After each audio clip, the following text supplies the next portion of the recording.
Hello everyone, welcome to my channel brilliant minds. तो आज की इस वीडियो में हम ये क्वेश्चन पेपर सॉल्व करेंगे फाइनेंशियल मार्केट मैनेजमेंट का। तो आपका 60 मार्क्स का पेपर है, 3 घंटे का टाइम है और यहाँ पे आपके स्टार्टिंग में क्या दे रखे हैं, आपको इंस्ट्रक्शंस दे रखे हैं। 15 मिनट तो आपके रीडिंग के होते हैं, तो आप इन्हें रीड कर सकते हैं कि आपके पास टोटल 24 क्वेश्चन होने चाहिए और 15 प्रिंटेड पेजेस होने चाहिए। तो हमारे पास सेक्शन ए और सेक्शन बी दो सेक्शन है। सेक्शन ए जो है वो हमारा पूरा ऑब्जेक्टिव है और सेक्शन बी जो है वो हमारा पूरा सब्जेक्टिव है। तो फर्स्ट क्वेश्चन देख लेते हैं। यहाँ पे दिया है communication involves a sender who dash and sends a message through a channel. तो इसका आंसर क्या होगा? C, records. Communication involves a sender who records and send a message through a channel। हमारा फर्स्ट क्वेश्चन का option हो गया सी। अब हम फर्स्ट क्वेश्चन के सेकंड पार्ट की तरफ मूव करते हैं। तो यहाँ पे हमें सेकंड पार्ट दिया है, it occur when people are internally motivated to do something it bring them pleasure. तो इसका आंसर क्या होगा? इसका आंसर होगा इंट्रिंसिक मोटिवेशन, यानी कि ऑप्शन बी। थर्ड क्वेश्चन में दिया है, here are some techniques that can help you to maintain a positive outlook in long run, find the odd one out। तो इसमें सबसे ज़्यादा ऑड वन आउट क्या है? वेरी लॉन्ग वेकेशन, क्योंकि यहाँ पे हमें पॉजिटिव आउटलुक देना है, बट अगर हमें लॉन्ग वेकेशन लेते हैं तो वो किसी भी तरीके से पॉजिटिव आउटलुक नहीं देता। अभी मैं थोड़ा धीरे धीरे बोल रही हूँ क्योंकि आसपास काफ़ी ज़्यादा शांति है और सभी लोग सो रहे हैं, तो प्लीज़ आप थोड़ा सा कॉम्प्रोमाइज़ कर लेना। अब देखो यहाँ पे हमें फोर्थ ऑप्शन क्या दिया है, a dash is an electronic document which has rows and columns. तो ये काफ़ी आसान क्वेश्चन है, आई होप आप सभी ने करेक्ट किया होगा। तो इसका आंसर आप सभी मुझे कमेंट सेक्शन में नीचे बताएंगे कि आप लोग क्या करके आए हैं। फिफ्थ दिया है हमें, dash identify an innovation to seize an opportunity, mobilise fund, raise capital and take calculated risk to open market or new business for purpose processes and services। तो इसका होगा option number D, entrepreneurs. Sixth में दिया है इसमें, green collar workers exclude dash profession. तो green collar workers कौन से प्रोफेशन में एक्सक्लूडेड है, यानी कि कौन से प्रोफेशन को नहीं ऑप्ट करते? तो उसका क्या है हमारा? University professor of mathematics. अब हम ना क्वेश्चन नंबर 2 का फर्स्ट पार्ट करते हैं।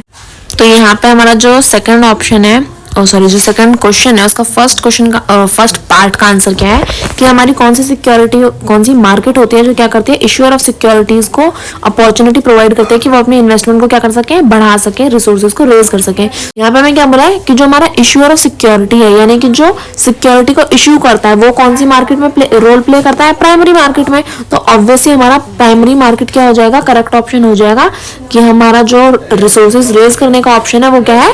प्राइमरी मार्केट का। तो थर्ड पार्ट का आंसर क्या है? Which regulatory of Indian security market protect the interest of investors. तो इसका तो सोते हुए, अगर मैं नींद में भी पूछूं ना तो भी आपको इसका आंसर पता होना चाहिए। इसका आंसर है हमारा चमचमाता हुआ ऑप्शन नंबर ए, यानी कि security and exchange board of India, यानी कि सभी वो क्या करती है, हमारे जो भी इंटरेस्ट है उन सबको प्रोटेक्ट करती है। फोर्थ पार्ट में हमें दिया what does volatility index major. तो आपको सिंपल सिर्फ यही लिख देना था कि volatility index measure the volatility of the fund. अब ये वॉलेटिलिटी क्या होती है मैं आपको समझा देती हूँ, बट आंसर इसका आपको ऐसे ही लिखना था। वॉलेटिलिटी होती है कि कितनी जल्दी हमारा जो स्टॉक एक्सचेंज है उसमें किसी भी फंड की वैल्यू कितनी जल्दी चेंज हो रही है। फिफ्थ में दिया है हु चार्जेस ब्रोकेज। ब्रोकेज कौन चार्ज करता है? तो ब्रोकर, स्टॉक एक्सचेंज, सेबी या ऑथराइज्ड पर्सन। तो जो भी हमारा ब्रोकर होता है या फिर ट्रेडिंग मेंबर होता है वो क्या करता है? हमारा ब्रोकरेज को चार्ज करता है, यानी कि option number A. Who issue the contract note. Contract note कौन इशू करता है? तो ऑब्वियसली बात है जो हमारा स्टॉक ब्रोकर होता है वही क्या करता है? हमारे लिए कॉन्ट्रैक्ट नोट को हमारे लिए इशू करता है। अब हु कंडक्ट्स आर्बिट्रेशन। तो ये आपकी बुक का ही एक टॉपिक है जो कि साफ लिख रखा है कि हु कंडक्ट्स, मतलब इस तरह से तो नहीं लिखा कि हु कंडक्ट्स आर्बिट्रेशन, बट ये आपकी बुक का ही एक टॉपिक है जो मैंने पढ़ाते वक्त रीड आउट करवाया था कि आर्बिट्रेशन हो, यानी आपको कोई भी परेशानी है, कोई कंप्लेंट है तो वो आप कहाँ पे जाके उसके बारे में कोई सॉल्यूशन अगर आप चाहते हो तो आप क्या क्या कर सकते हो। तो ये आपका बुक का ये क्वेश्चन है जो भी आप मुझे कमेंट सेक्शन में बताओगे क्योंकि बहुत ही आसान क्वेश्चन है।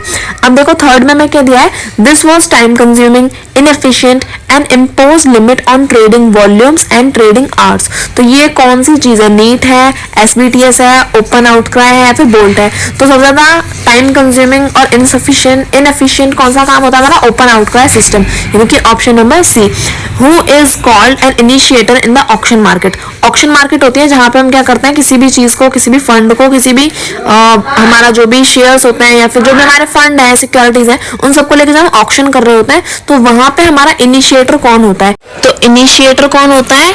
इनिशिएटर होता है the party who initiates in the stock market, यानी कि जो पार्टी क्या करती है, स्टॉक मार्केट में आती है और इनिशिएट करती है सबसे पहली बार।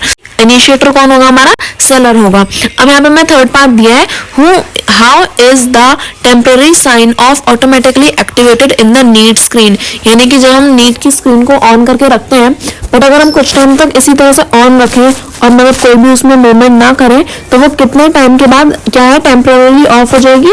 तो 3 मिनट के बाद, 2 मिनट के बाद, 5 मिनट के बाद या 6 मिनट के बाद। तो ये तो आपकी बुक में ही आंसर दे रखा है, बट स्टिल मैं आपको इसका आंसर बता देती हूँ। तो ऑप्शन नंबर सी जो है उसका करेक्ट आंसर है कि when the user is inactive for a period of 5 minute, तो क्या हो जाएगी, आपकी स्क्रीन जो है ऑटोमेटिकली ऑफ हो जाएगी। तो थर्ड क्वेश्चन के 3 पार्ट हमारे कंप्लीट हो गए। अब जो हमारे नेक्स्ट पार्ट है उन्हें भी हम कंटिन्यू करते हैं। फोर्थ पार्ट में हमें दिया है कि how many securities can the user view in one page, यानी कि एक पेज में हम कितनी सिक्योरिटीज को व्यू कर सकते हैं। तो अप टू 30 सिक्योरिटीज हम क्या कर सकते हैं, एक पेज में व्यू कर सकते हैं।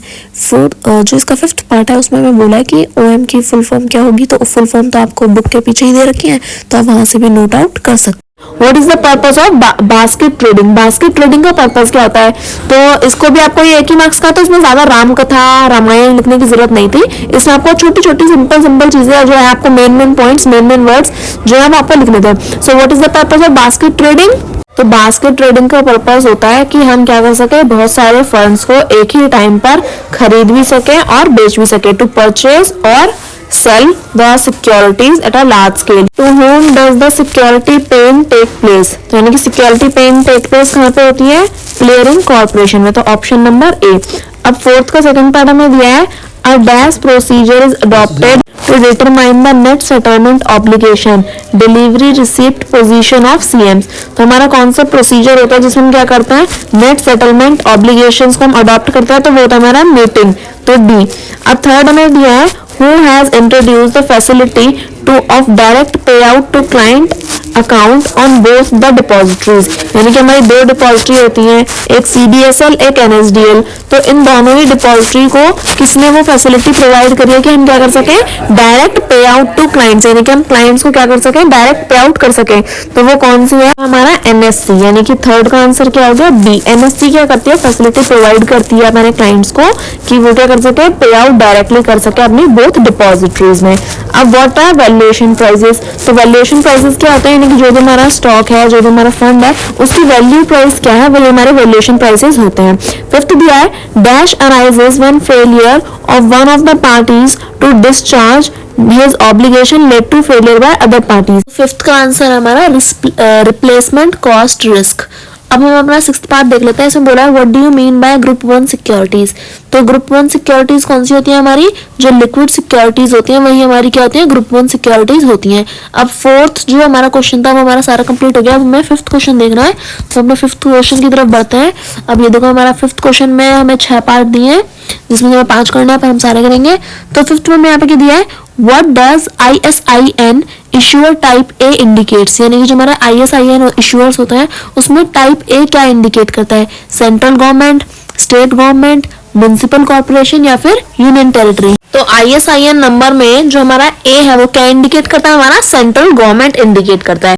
सेकंड पार्ट दिया है, which interest method is called the 8th wonder of the world. तो वो गया हमारा कंपाउंड इंटरेस्ट। तो ये तो बहुत ही आसान था। How do you value rupee in terms of time period, तो इसे हम क्या बोलते हैं, time value of money.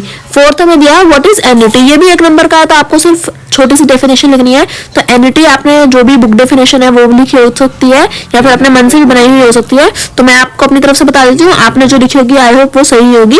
Annuity क्या होती है, एन्युटी होती है a fixed sum of money paid to someone each year typically for the rest of their life, यानी कि हमें एक पर्टिकुलर अमाउंट, एक सम जो है, एक मनी जो है हम थोड़ा सा क्या कर रहे हैं किसी एक पर्टिकुलर इंसान को हर साल पे करते हैं for their rest of life, वो क्या होती है, हमारी एन्युटी होती है। फिफ्थ में दिया है is stated annual return intra year compounding, यानी कि हमें बताना है कि जो हमारा स्टेटेड एनुअल रिटर्न है क्या वो इंट्रा ईयर कंपाउंडिंग होती है। तो नो, SAR यानी कि stated annual return does not take into account the effect of inter-year compounding interest.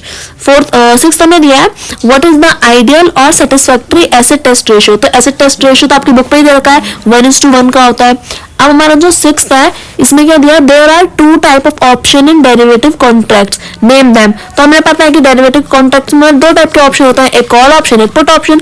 तो इन दोनों के यहाँ पे नाम लिखने थे. अब हमें नेक्स्ट क्या दिया है, the price at which an underlying asset trades in the spot market. तो वो कौन सा प्राइस होता है, हमारा डेरिवेटिव प्राइस होता है. अब फोर्थ और लास्ट क्वेश्चन क्या हमारा, एक हमारा कह सकते हैं एक न्यूमेरिकल है जिसमें आपको सिर्फ फॉर्मूला पुट करना है, जो कि आपकी बुक्स में आपको ऑलरेडी गिवन है. उसमें फॉर्मूला पुट करो, सारी वैल्यूज आपको गिवन है और बीटा की वैल्यू लगाकर आपको आंसर मिल जाएगा. तो इसी के साथ हमारा जो सेक्शन ए है वो पूरा कंप्लीट हो गया. अब जो सेक्शन बी है वो है हमारा सब्जेक्टिव टाइप, जिसके आपके क्वेश्चन आंसर्स के आंसर आपको खुद से लिख के आना है, यानी कि वो पूरा आपकी राइटिंग स्किल पे मैटर करता है. तो ऑप्शन जब जो सेक्शन ए है उसके बारे में तो आपको बता सकती हूँ कि आपके क्या मार्क्स आएंगे, क्योंकि तो ऑप्शन है इसमें आपको ABCD को सिलेक्ट करना है, सही होगा तो 1 मार्क्स मिल जाएगा, गलत होगा कट जाएगा. लेकिन जो आपका राइटिंग सेक्शन है उसमें अगर मैं आपका आंसर बता भी दूं बट उसमें आप जो लिख के आए हो वो आपके ऊपर डिपेंड करता है. तो यानी कि उसका आंसर्स जो है वो जो आपकी टीचर चेक करेगी कॉपी वो डिसाइड करेगी. तो वो उसके आंसर्स तो बुक में ऑलरेडी प्रेजेंट है कि जो भी क्वेश्चन है उसका आंसर आपने पढ़ा, बुक से अगर वो मैच कर रहा है लगभग वो मतलब कुछ ऐसा ही आपने आंसर लिख दिया तो आपको पूरे मार्क्स मिल जाएंगे. अगर आपने बिल्कुल ही आउट ऑफ द वे जाके आंसर लिखा है तो फिर वो गलत हो जाएगा. तो सेक्शन बी तो सारा आपका सब्जेक्टिव है, तो वो तो आप मतलब आप जैसा लिख के आए वो तो आपकी उस पर डिपेंड करता है.